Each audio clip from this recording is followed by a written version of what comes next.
Honorable Governor of Jammu and Kashmir, Janab Bora Sahab, Honorable Chief Minister, Janab Umar Abdullah Sahab, the Union Minister for New and Renewable Energy, Dr. Farooq Abdullah Sahab, Vice Chancellor Professor Jain, members of the faculty, students and staff, dear students, ladies and gentlemen. I am happy to be here today to the fourth convocation ceremony of the Mata Vaishno Devi University. This university, in a decade of its existence, is on the path of establishing itself as a premier institution of higher learning. It is becoming known for providing quality instruction in technical education, basic sciences, and in areas of humanities and social sciences. The funding of the university by the Mata Vaishno Devi Shrine Board is a particularly welcome initiative. It emulates similar initiatives elsewhere in the country. There could be no higher calling than imparting quality education to our children and making them better prepared to meet the challenges that lie ahead in life. I extend my felicitations to the graduating students today.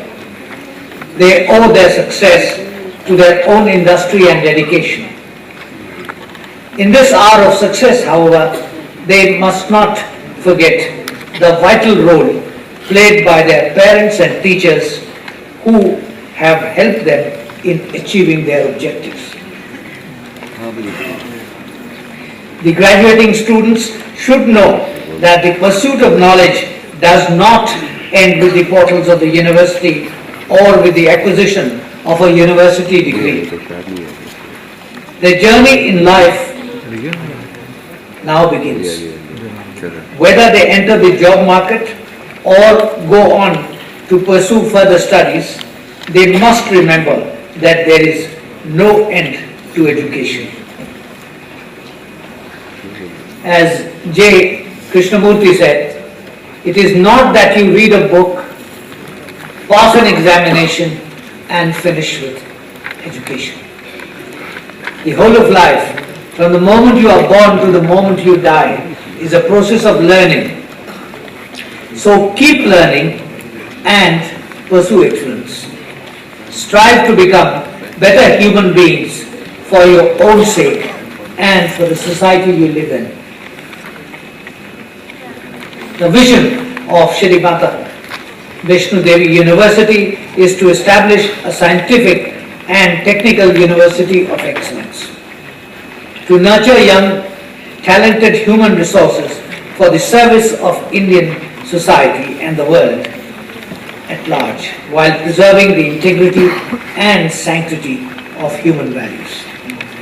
This is a worthy objective.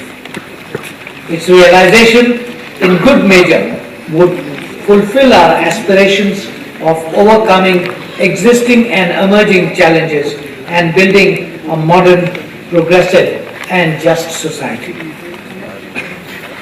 The criticality of providing good, relevant and quality education is thus evident. The size of our youthful population, perhaps the largest and the youngest in the world, makes this essential for achieving our objectives. However, in the clamor for progress and prosperity, defined mostly in economic terms, we run the risk of underestimating the importance of social and ethical content in education. This is essential for the survival and progress of our society.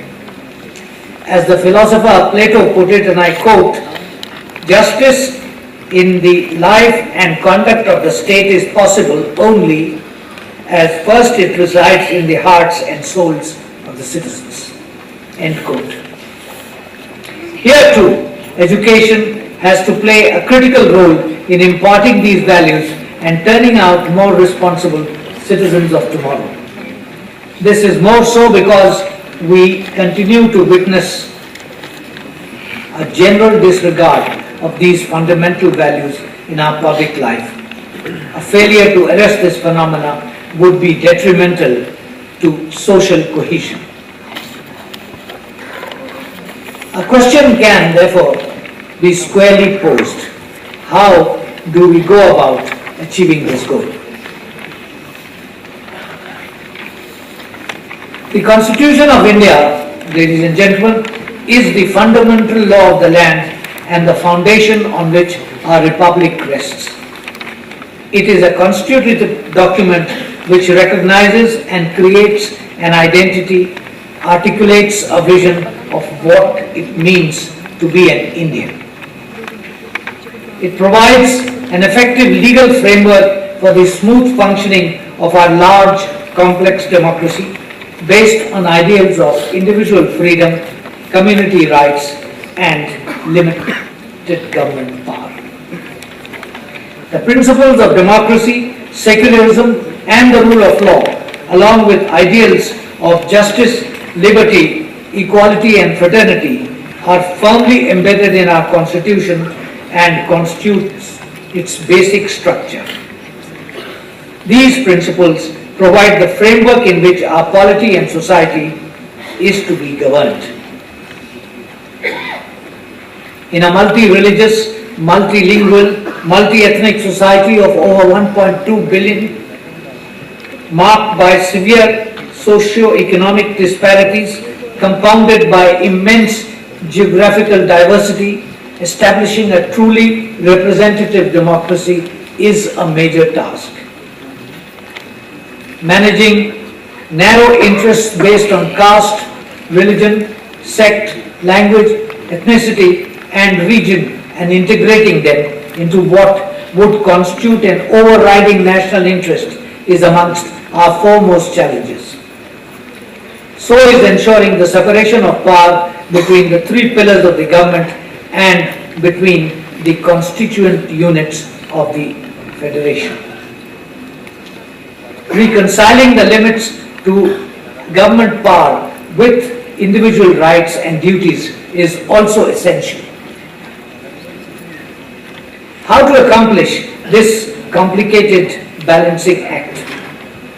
Especially the subsuming of sectional interests for the larger national cause, and to inspire our citizens to rise above narrow identities and think and behave as Indians first for the greater good of the country.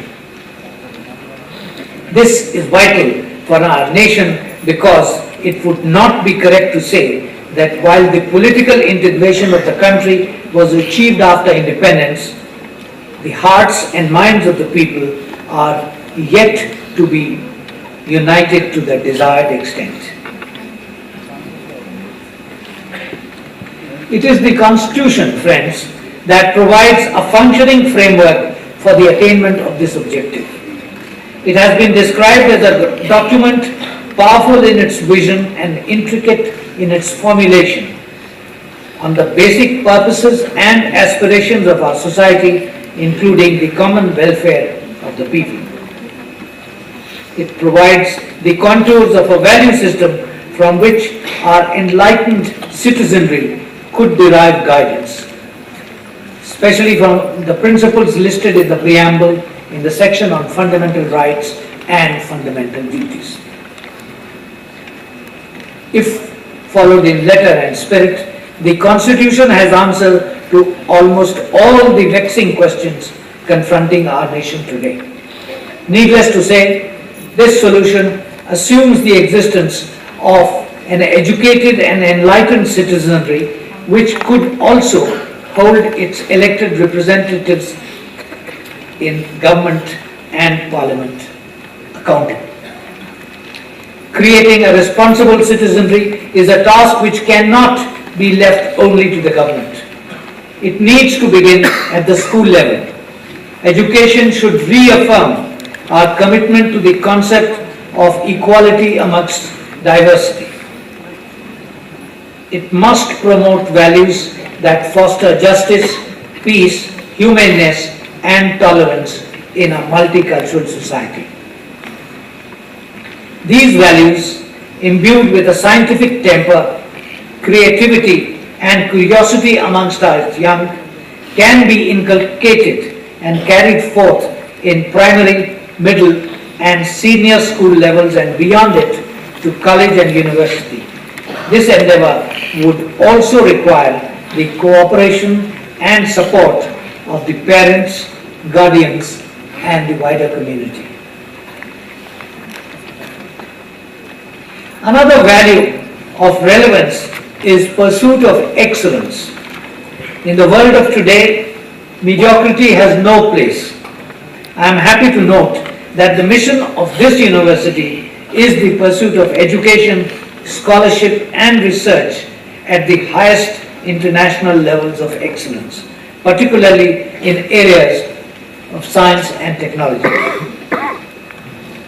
This should include the responsibility to prepare our young people for becoming proud and responsible citizens of this great country. The university's focus on moral values and social commitment, which is reflected in the vast array of activities being held in and around the campus, is also commendable. Prime Minister Jawaharlal Nehru once said, "Citizenship consists in the service of the country." So, to the students gathered here today, I would say that to become good citizens, serve your country with devotion and honor. If you are ever confused about your rights and duties, seek refuge in the Constitution.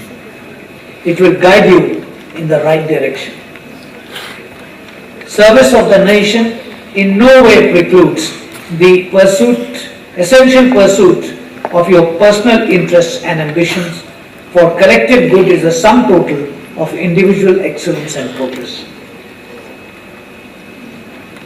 Be grateful for what you have received from your parents, elders and teachers. Be it their blessings, wisdom and support. Remember, millions of your compatriots are not as fortunate as you are. They remain deprived and marginalized in this very society. They need your compassion and understanding. Gandhiji said, and I quote, "The simplest acts of kindness are by far more powerful than 1,000 heads bowing in prayer." End of quote. In the shadow of the blessed Trikuta hills, this message has added relevance. I once again congratulate the students, their families, faculty, staff and the alumni of the university on this momentous occasion. I wish all the best for the future. I thank the Honorable Governor of Jammu and Kashmir and the Chancellor of the University for inviting me today. Jai Hind.